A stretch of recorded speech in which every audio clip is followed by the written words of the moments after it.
नमस्कार दोस्तों आज हम पढ़ेंगे लवणीय मृदाओं का वर्गीकरण।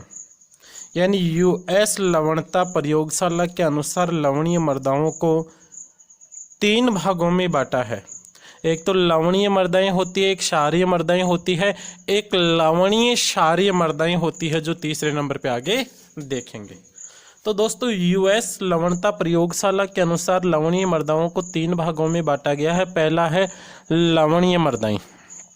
दोस्तों अच्छी तरह से ध्यान देना, क्या क्या हमें इस टॉपिक में याद करना है, कौन कौन से बिंदु महत्वपूर्ण है।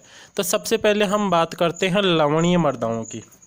लवणीय मृदाओं को हिलगार्ड ने वाइट एल्किल सॉइल कहा। हिलगार्ड एक वैज्ञानिक का नाम है जिसने लवणीय मृदाओं को वाइट एल्किल सॉइल नाम दिया। क्लियर है कि अच्छा क्वेश्चन बन भी सकता है ये कि हिलगार्ड के अनुसार लवणीय मृदाएं कौन सी होती है? White alkyl soil. हिलगार्ड के अनुसार लवणीय मृदाएं होती है वाइट एल्किल सॉइल तथा गोदरेज ने इन्हें सोलन चाक सॉइल नाम दिया। सोलन चाक सॉइल, सोलन चाक सॉइल गोदरेज ने।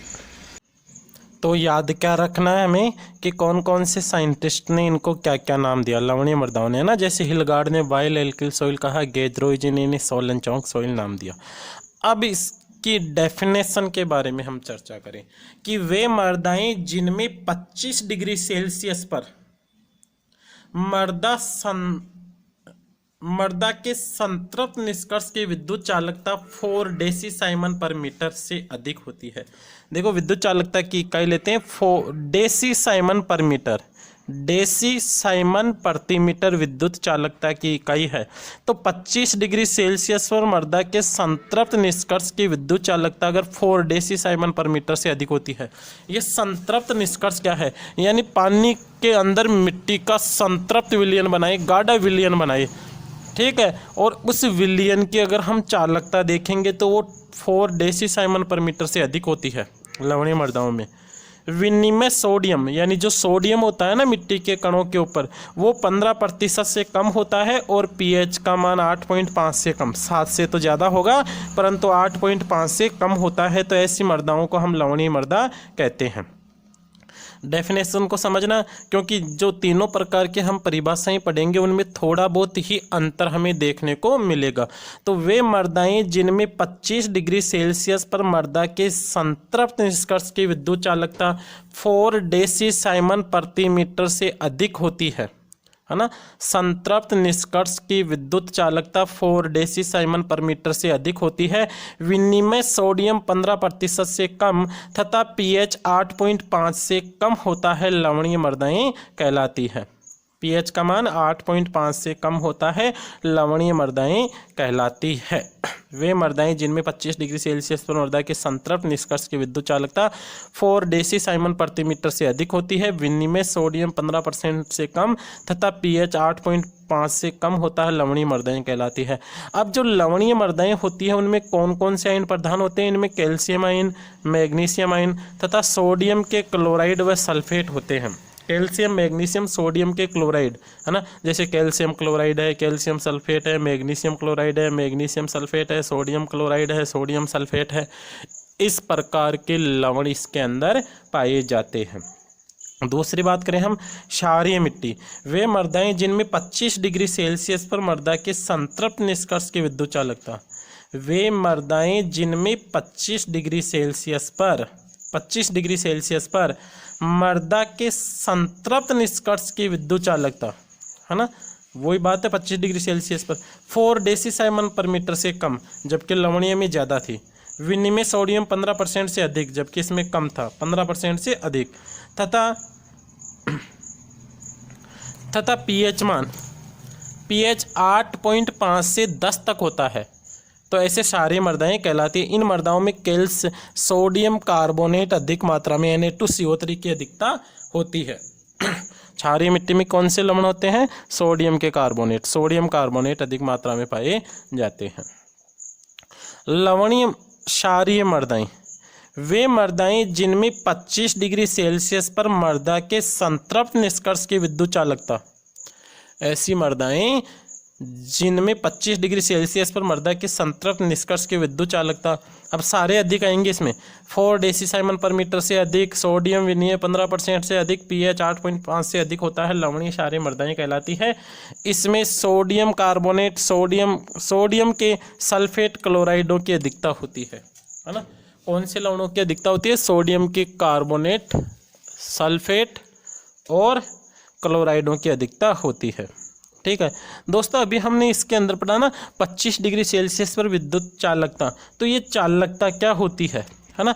तो चालकता को देखें तो जैसे कि पानी के अंदर कोई लवण मिला दें और उस पानी के अंदर फिर विद्युत धारा प्रवाहित करें, तो उस लवण के कारण उस पानी के अंदर विद्युत का प्रवाह होगा ना। तो उसी प्रकार से पानी, मिट्टी के अंदर भी बहुत सारे लवण होते हैं, तो इनका भी एक पेस्ट तैयार करें इस मिट्टी का, और फिर देखें कि इस मिट्टी में करंट कितना आता है, विद्युत प्रवाह कितनी होती है, तो वो उसकी चालकता होगी, जिसे हम ईसी द्वारा प्रदर्शित करते हैं, इलेक्ट्रिक कंडक्टिविटी। मिट्टी व पानी में घुलनशील लवणों की सांद्रता कंडक्टिविटी विधि से मापी जाती है, और विद्युत चालकता की इकाई होती है डेसीसाइमन पर मीटर, ds प्रति मीटर होती है। ये जो अभी हमने परिभाषाओं के अंदर देखा था ना विद्युत चालकता, फिर दूसरा हमने पढ़ा था विनिमय सोडियम। तो विनिमय सोडियम क्या है? देखो, जो धन विनिमय क्षमता होती है, हम पिछले जो अन्य लेसन है उनमें विस्तार से पढ़ेंगे धन विनिमय क्षमता को।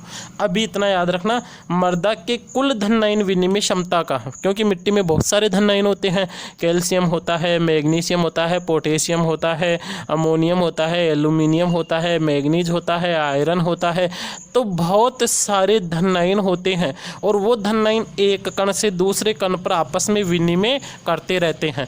अगर इन टोटल धन के विनिमय में से सोडियम का जितना प्रतिशत विनिमय होता है उसे हम कहते हैं ESP, एक्सचेंजेबल सोडियम परसेंटेज, विनिमय सोडियम प्रतिशतता।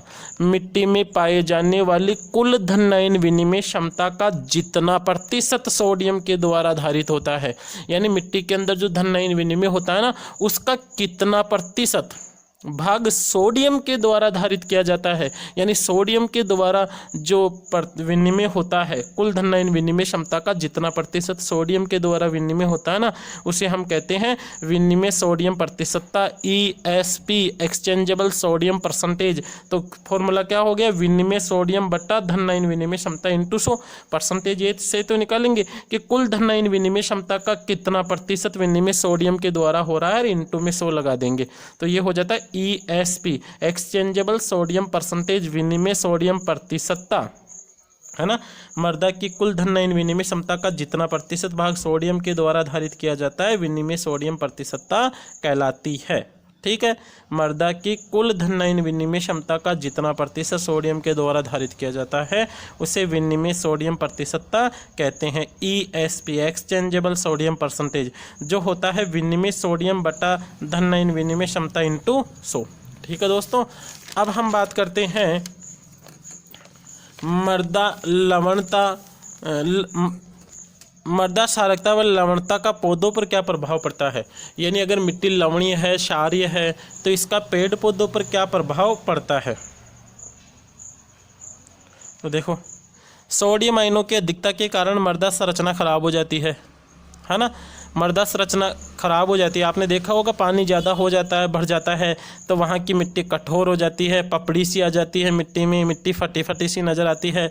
और ऐसी मिट्टी में क्या होता है, कृषि कार्य अच्छी तरह से नहीं होता है, क्योंकि नमी होने पर कृषि करते समय कीचड़ ही कीचड़।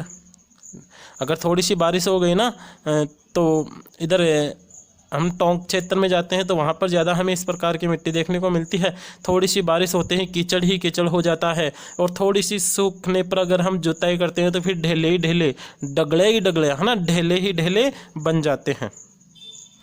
समझ में आ गया ना, ढेले ही ढेले बन जाते हैं। अगर नमी होगी तो कृषि कार्य करते समय कीचड़ ही कीचड़ होगा, और सूखने पर ढेले ही ढेले बन जाएंगे। लवणीय मृदा का pH अधिक होता है ना 7 से, अभी 8.5 के लगभग पढ़ा था हमने। तो जब pH का मान अधिक होता है तो पोषक तत्वों की प्राप्यता कम हो जाती है। तो लवणीय मिट्टी के अंदर लवणीय मृदा का pH अधिक होने के कारण पोषक तत्वों की प्राप्यता कम हो जाती है। लवणीय मिट्टी में वायु संचार भी कम होता है, क्योंकि लवणीय मिट्टी कठोर होती है, गाढ़ी हो जाती है, तो उसमें वायु का संचार नहीं होगा।